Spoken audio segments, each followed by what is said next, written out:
Windows OS दुनिया के 70% PCs में पाया जाता है। यस, विंडोज का मार्केट शेयर यहाँ पे बहुत ज्यादा बड़ा है और विंडोज 11 यहाँ पे इनका लेटेस्ट ऑपरेटिंग सिस्टम है। लेकिन रिसेंटली विंडोज 10 के लिए जो सिक्योरिटी अपडेट्स होते हैं वो अक्टूबर 2025 में बंद कर दिए।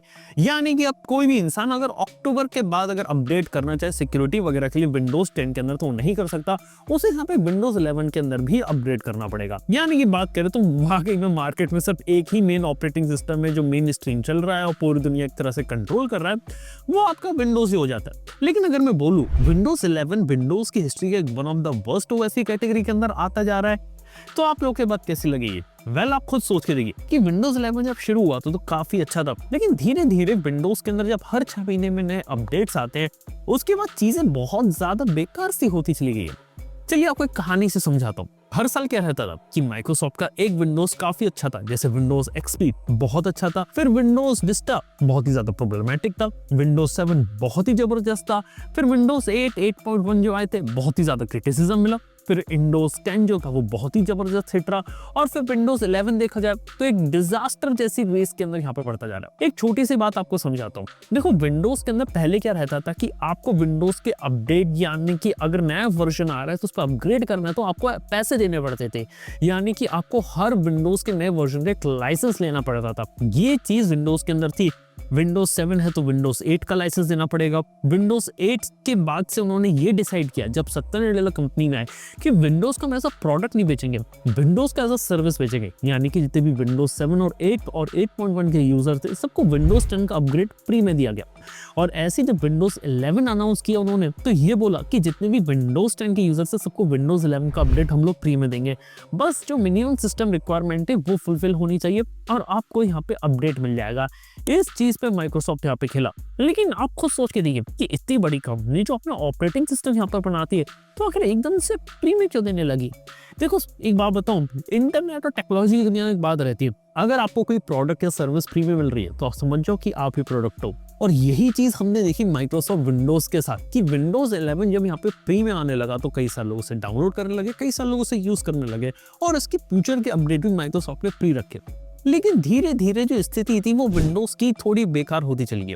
सबसे पहले बात करें तो विंडोज 11 में आपको कई सारे एडवर्टाइजमेंट्स देखने को मिलने लगे और जो ब्लोटवेयर वाली सिचुएशन है वो भी है यहाँ पे, यानी कि माइक्रोसॉफ्ट ये चाहता है कि आपको अलग अलग ब्लोटवेयर, अलग अलग फीड दिखा के, न्यूज वगैरह दिखा के इस तरीके से काफी ज्यादा पैसा बनाए और कई सारी चीजें आसानी से डिसेबल होती भी नहीं है।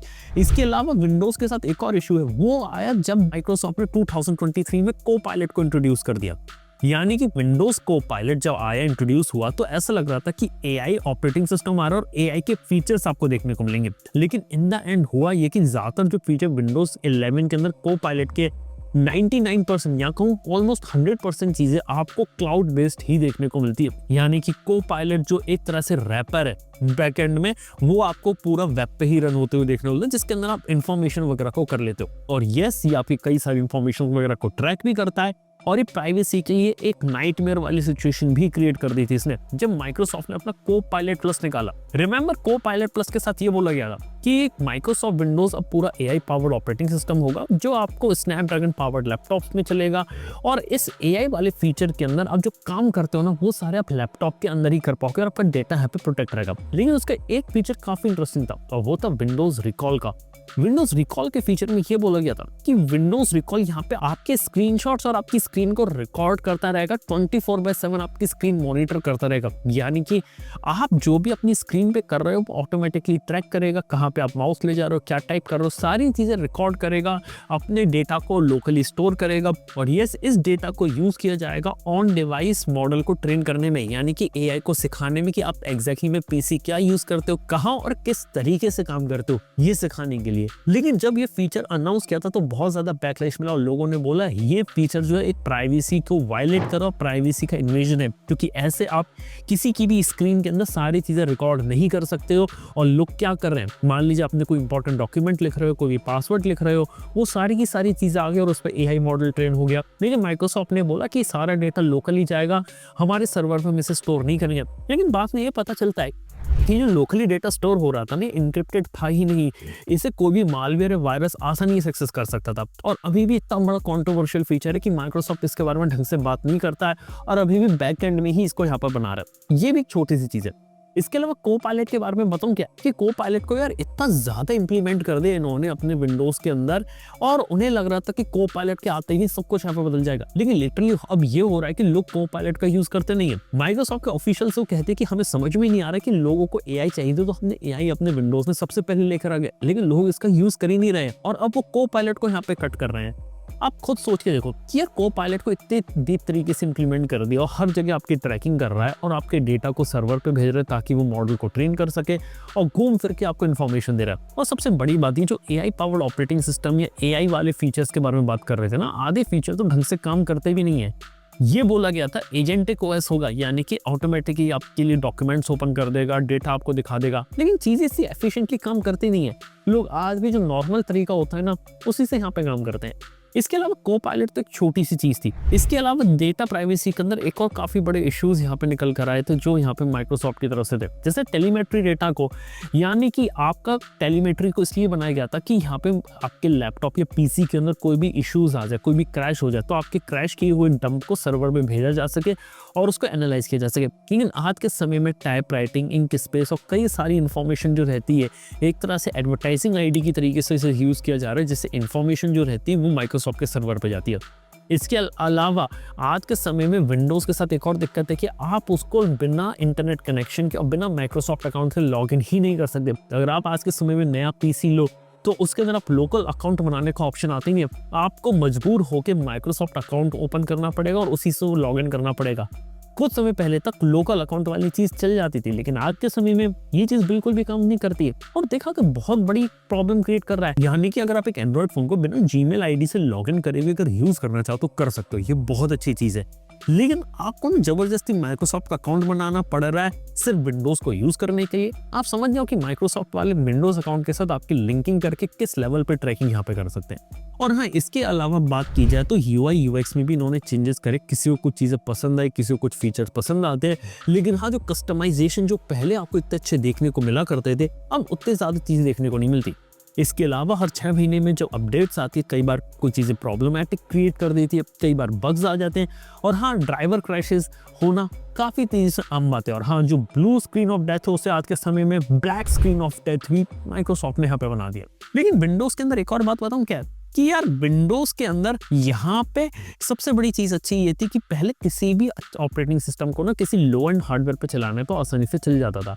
लेकिन आज के समय में क्या हुआ, विंडोज 11 के अंदर मिनिमम सिस्टम रिक्वायरमेंट तो इसे 4 GB रैम की बोलते हैं, लेकिन आज के समय में 8 GB रैम और 256 GB SSD वाला अगर बेसिक लैपटॉप ले आओ ना, उसके भी पसीने छूट जाते हैं। अच्छी परफॉर्मेंस उसमें निकलती नहीं है। यानी कि कहने की बात है कि विंडोज 11 टाइम के साथ ज़्यादा भारी, ज़्यादा हैवी, ज़्यादा रिसोर्स हंग्री होता जा रहा है। ये एक चीज है। और माइक्रोसॉफ्ट के लिए टूल बन गया कि उसे पता है कि यार होम में तो हम लोग हमारे यूज करेंगे और होम यूजर्स का यूज करके हम लोग यहाँ पे ज्यादा से ज्यादा पैसा, उनके डेटा वगैरह को ट्रैक आसानी से कर सकते हैं। और उन्हें पता है कि पायरेसी से लड़ने का कोई फायदा नहीं है, बजाय कि अपने मॉडल को चेंज करो, प्रोडक्ट निकालने की वजह सर्विस बनाओ, विंडोज को एज अ सर्विस बेचो और उस सर्विस के अंदर अपने दूसरे प्रोडक्ट को भी इंटीग्रेट करो। दूसरी सर्विसेज जैसे कि बात करें वन ड्राइव, यस माइक्रोसॉफ्ट वाले बोलते हैं वन ड्राइव से लॉगिन कर लो। ये ब्लोटवेयर की तरीके से नहीं कि अपने आप सर्विस यहाँ पे फोर्स कर रहे हो यूजर्स को। और वन ड्राइव तो एक छोटी सी बात है। वन ड्राइव के अलावा बात किया तो ऑफिस 365 को भी पुश किया जाता है, वो भी सर्विस के रूप में बेचा जाता है। और हाँ, गेमर्स हो तो हर बार गेम पास को भी पुश किया जाता है, क्या गेम पास हमारा खरीद लो। ऐसे अलग अलग चीजों को यहाँ पे बेचने की कोशिश की जाती है क्योंकि जो विंडोज के इकोसिस्टम का यहाँ पे पार्ट बनाती है। और हाँ, गेमर्स के लिए देखा जाए तो विंडोज एकलौता ऑपरेटिंग सिस्टम होता है जहाँ पे आप अच्छे तरीके से गेमिंग कर सकते हो। लेकिन आज के समय में गेम्स की भी रिक्वायरमेंट बढ़ी है और विंडोज की भी रिक्वायरमेंट बढ़ी है। और हाँ, हर अपडेट के बाद जिस तरीके से जो प्रोसेसिंग पावर कई बार विंडोज ले लेता है ना, तो कई बार इसका जो अफेक्ट रहता है आपकी गेमिंग के ऊपर भी पड़ता है। और हाँ, अगर मैं पीसी बिल्डिंग के बारे में बात कर रहा था तो आजकल तो भाई RAM prices, SSD prices, hard disk की प्राइसेस और हाँ ग्राफिक कार्ड की कीमतों के तो क्या कहने। पहले यार क्रिप्टो वॉर चल रही थी, तब ऐसा लग रहा था यहाँ पे कि क्रिप्टो के कारण ग्राफिक कार्ड के प्राइसेस हाइक हो रहे हैं। लेकिन जब से एआई वॉर शुरू हुई और सर्वर साइड में एआई के अंदर रैम और एसएसडी इन सब की रिक्वायरमेंट बढ़ गई है, आपकी एसएसडी प्राइसेस महंगे हो रहे हैं, हार्ड डिस्क की प्राइसेस भी महंगे हो रहे हैं, यहाँ तक कि रैम प्राइसेस तो बिल्कुल आसमान छू रहे हैं। 3 गुना 4 गुना महंगी हो रही है, ग्राफिक कार्ड की कीमतें ज़्यादा जा रही है।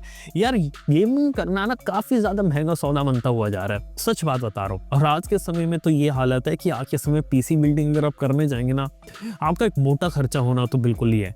इस वजह से आज के समय में सच बात है कि 90% मार्केट प्री बिल्ट पीसीज का है, जिसमें लैपटॉप और ऑल इन वन आते हैं। 10% से भी कम मार्केट बता जो एग्जैक्टली में आपके असेंबल्ड या DIY कंप्यूटर्स होते हैं। आप खुद सोच के देखिए कि यहाँ पे कहानी किस लेवल पे चल रही है। तो इसके अलावा मैं बात करें तो विंडोज है ना, हर बार यार अपने अपडेट्स को बहुत ज्यादा फोर्स करता है और ये चाहता है कि आप जल्दी से जल्दी उसके नए वर्जन पे अपग्रेड कर दे। इसलिए कई बार बैकएंड में डाउनलोड कर देता है और आपको बोलता है अपडेट एंड शटडाउन या अपडेट एंड रीस्टार्ट। कई बार प्रॉब्लम्स यहाँ पे आ जाती है। देखा जाए तो विंडोज काफी लंबे समय से बहुत ही सॉलिड ऑपरेटिंग सिस्टम था। हाँ, दिक्कतें आती थी, चीजें आती थी, लेकिन उसके वर्क अराउंड काफी से तरीके से मिलते थे। लेकिन अब लग रहा है कि विंडोज पूरा AI की तरफ काफी ज्यादा झुकता हुआ जा रहा है, जहाँ पे AI का यूज आपको ऊपर फोर्स किया जा रहा है और आपसे इंफॉर्मेशन ज्यादा से ज्यादा निकालने की कोशिश की जा रही है ताकि अपने मॉडल्स को भी ट्रेन किया जा सके। इवन एडवर्टाइजिंग के साथ पैसा बनाने की कोशिश की जा रही है। इवन बात किया तो टेलीमेट्री इंफॉर्मेशन के थ्रू भी इंफॉर्मेशन निकाली जा रही है। और जितना ज्यादा सेफ और सिक्योर लगता था ना, उतना ज्यादा आज के समय में लगता नहीं है। ये एक चीज है। हाँ, और ये बात भी मैंने नोटिस करी विंडोज के साथ कि इसके जो कंपटीशन है वो मार्केट में बिल्कुल भी एग्जिस्ट नहीं करते हैं। देखो, अगर क्लोजेस्ट कंपटीशन की बात करें विंडोज की तो वो लिनक्स ऑपरेटिंग सिस्टम है। लिनक्स ओपन सोर्स है, बहुत ही ज़्यादा कूल है,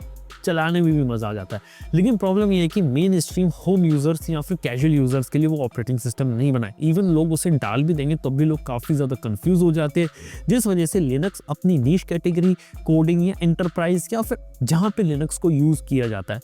लेकिन बात की जाए तो इसके बाद जो अगला ऑपरेटिंग सिस्टम जो अपनी अगली जगह बनाता है वो होता है आपका मैक ऑपरेटिंग सिस्टम। मैक जो है वो काफ़ी अच्छा है और लोगों को चलाने में भी मज़ा आता है। उसके अंदर रॉक सॉलिड स्टेबिलिटी मिलती है, कम से कम फोर्स नहीं करता अपडेट को। AI वाले फीचर या ऐड थी जो प्रॉब्लम जो माइक्रोसॉफ्ट विंडोज़ के साथ है ना, वो सारी चीज़ें फोर्स नहीं करता और एप्पल सिलिकॉन के साथ बहुत अच्छे तरीके से काम करता है। लेकिन मैक ओएस के साथ सबसे बड़ी प्रॉब्लम इधर ये कि उसका हार्डवेयर लिमिटेड है कि वो एप्पल के हार्डवेयर पे चलता है और एप्पल जो मैक होते हैं वो बहुत ज़्यादा महंगे होते हैं, जिस वजह से देखा जाए तो जो लोग का जो परचेसिंग पावर होती है वो उसे अलाउ नहीं करती। और जिस चीज़ से आज के समय में मोबाइल फ़ोन और कंप्यूटर्स के रेट आगे जा रहे हैं, तो लग रही था कि तेज़ी से जो लोग हैं वो आसानी से मैक को आसानी से ले पाएंगे, क्योंकि जो मैक के जो मॉडल मार्केट में अवेलेबल है आज के समय में, जो पुराने M2 चिप वाले वो भी काफ़ी एक्सपेंसिव हैं।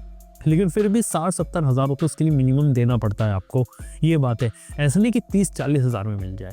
देखने वाली बात है कि मैक ओएस कभी अपने सस्ते प्रोडक्ट लेकर आता है कि नहीं आता, लेकिन फिर भी जो मेजॉरिटी मार्केट है वो यहाँ पे विंडोज ओएस के साथ जुड़ा हुआ है और विंडोज पावर्ड ऑपरेटिंग सिस्टम है। मतलब आज के समय में आपको लिनक्स बेस्ड और डॉस बेस्ड तो खत्म ही हो चुका है, वो तो बिल्कुल भी देखने को नहीं मिलता। आपको विंडोज लेना ही पड़ेगा, ये एक रियलिटी बन के रह गया। तो यार ये कुछ बातें हैं जिन कारण से जो विंडोज 11 रहता है शायद one of the worst operating system है।